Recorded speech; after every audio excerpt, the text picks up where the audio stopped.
Assalamualaikum warahmatullahi wabarakatuh. Salam sehat dan sukses selalu buat kita semua. Jumpa lagi bersama saya, Wedya Nirwananto. Pada pertemuan kali ini, saya akan sharing pengalaman mengenai strategi maintenance alat berat sesi periodic inspection atau backlog. Tujuan melakukan maintenance. Yang pertama, untuk mencapai high availability unit agar unit alat-alat berat selalu dalam keadaan siap pakai dan berdaya guna fisik yang tinggi. Yang kedua, untuk mencapai best performance atau agar unit alat-alat berat selalu dalam kemampuan yang prima, berdaya guna mekanis yang baik. Yang ketiga, untuk mencapai reliable cost atau agar biaya perbagian unit alat-alat berat menjadi wajar. Sebelum kita lanjut, tolong teman-teman untuk subscribe terlebih dahulu agar sharing pengalaman ini bisa berkelanjutan. Konsep dasar strategi maintenance untuk mencapai high availability alat dengan biaya yang wajar.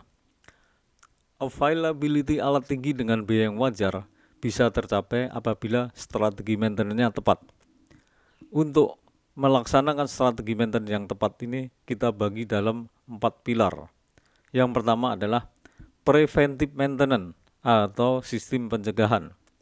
Yang kedua adalah predictive maintenance atau sistem analisa.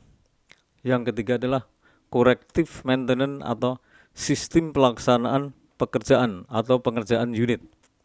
Yang keempat adalah reduce cost. Preventive maintenance atau sistem pencegahan. Pada preventive maintenance ini, kita harus melaksanakan strategi 4 hal. Yang pertama, daily maintenance atau perawatan harian. Yang kedua, washing system atau pencucian unit. Yang ketiga, periodic inspection atau backlog system. Dan yang keempat adalah periodic service maintenance. Pada sesi-sesi sebelumnya, kita sudah bahas mengenai sistem daily maintenance atau strategi washing system atau pencucian unit. Dan pada kali ini kita akan bahas mengenai strategi periodic inspection atau backlog system. Periodic inspection atau backlog system. Konsep dasar periodic inspection atau backlog system. Pada saat pelaksanaan backlog, maka hasil inspeksi harus dibandingkan dengan spesifikasi standarnya. Dan dari hasil inspeksi tersebut, catat hal-hal yang tidak normal atau tidak standar. Kemudian dari catatan yang tidak normal atau tidak standar tersebut, buat rencana perbaikannya dan penyediaan spare part yang diperlukan. Setelah spare part yang diperlukan terpenuhi atau tersedia, maka pelaksanaan perbaikan dilaksanakan bersamaan dengan waktu periodic service maintenance. Fungsi dan tujuan dilakukan periodic inspection atau backlog system. Yang pertama adalah untuk mencegah terjadinya kerusakan unit secara lebih dini. Yang kedua, untuk mengetahui kondisi unit yang sebenarnya. Yang ketiga adalah untuk merencanakan waktu perbaikan unit.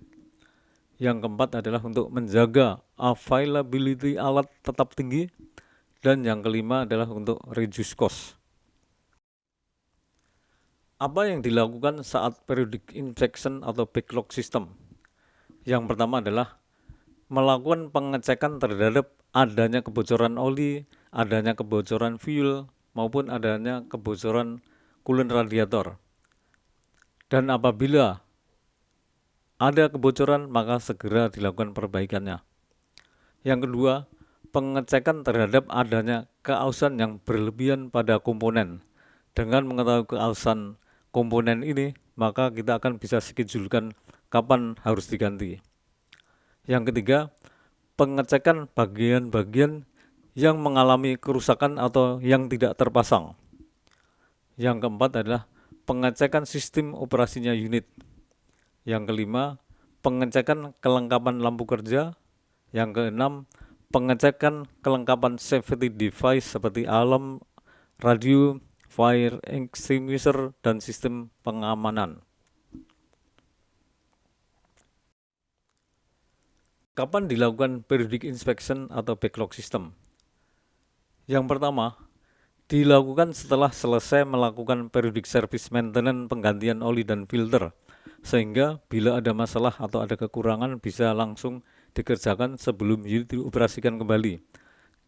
Dari poin pertama ini diharapkan pada saat unit selesai dilakukan periodic inspection, maka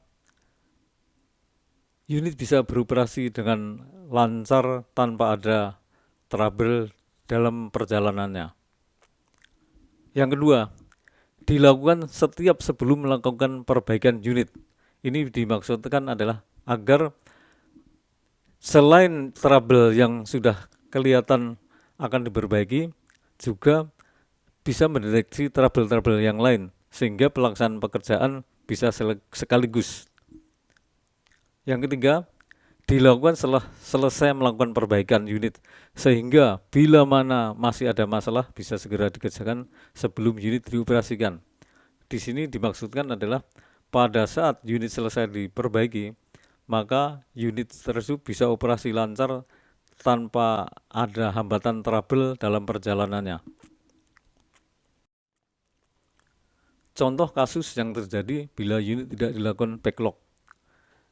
Pada foto sebelah kiri kita lihat boxeng ripper bisa patah secara tiba-tiba pada saat unit beroperasi.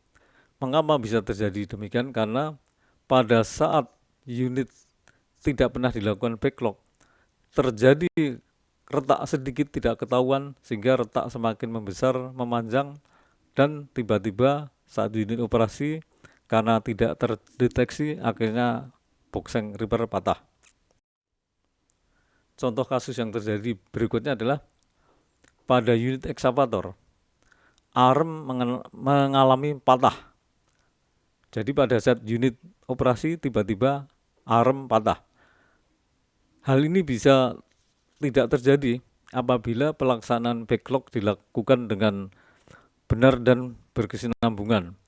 Karena pada saat dilakukan backlog, maka pada saat komponen atau arm ini retak sedikit saja sudah ketahuan sehingga bisa segera diperbaiki. Manfaat dilakukan backlog system korelasi dengan availability alat dan reduce cost. Dengan dilaksanakan backlog system, maka bisa memprediksi perkiraan unit kapan akan mengalami trouble. Dengan bisa memprediksi perkiraan unit akan kapan mengalami trouble, maka pelaksanaan perbaikan terencana tidak mendadak, sehingga availability unit akan naik. Dengan bisa memprediksi perkiraan unit kapan akan mengalami trouble, maka bisa memprediksi biaya perbaikannya, sehingga karena biaya perbaikan terprediksi sehingga bisa mereduce cost. Demikianlah penyampaian ini, semoga bisa berguna bagi teman-teman sekalian semua. Dan apabila teman-teman sekalian merasa ini berguna, tolong untuk like dan komennya. Demikianlah, dan sebelum kita akhiri, saya ucapkan terima kasih. Sampai jumpa pada sesi berikutnya. Assalamualaikum warahmatullahi wabarakatuh.